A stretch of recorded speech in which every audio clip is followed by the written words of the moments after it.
the process, usually communities, local organizations will decide that they need help with a project, whether it be infrastructure project or whatever it might be.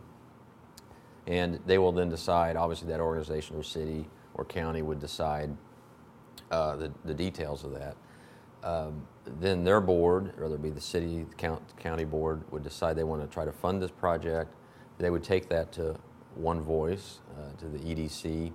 The One Voice task force will look at that and decide on some criteria. Does it create jobs? Is it good for the overall quality of life of McLean County? And is there a reasonably good expectation that there could be federal funding appropriated for that project? And at that point, they will make the One Voice task force makes a recommendation to the EDC board, who has the final approval for all One Voice projects. The One Voice is to supplement the efforts of the local governing body or organization when it comes to trying to get funding at the federal level. So One Voice will help. That is, like I said, it's a supplement to their efforts.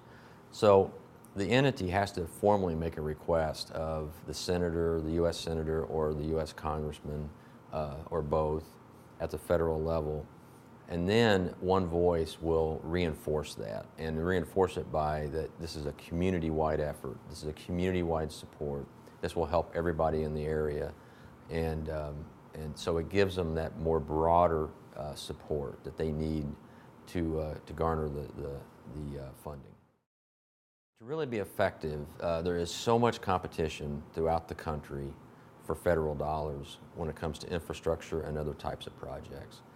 And really, the importance of One Voice is for the congressmen and the U.S. senators that it is a broad-based, community-wide effort, because One Voice is made up of business, labor, local organizations, government, governing bodies.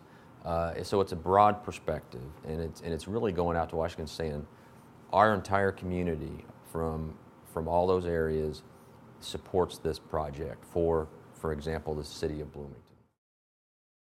Well, it's more effective because it shows the politicians and the members of Congress that this is a broad-based project that supports the entire community, that the entire community does support. And there is a lot of competition across the country for federal dollars, and there's a lot more projects and there's a lot more need than there is dollars. So every community and every area has to do everything they can to show that there's the support locally, and that it's been well thought out, and it's going to be good for the overall quality of life of the citizens.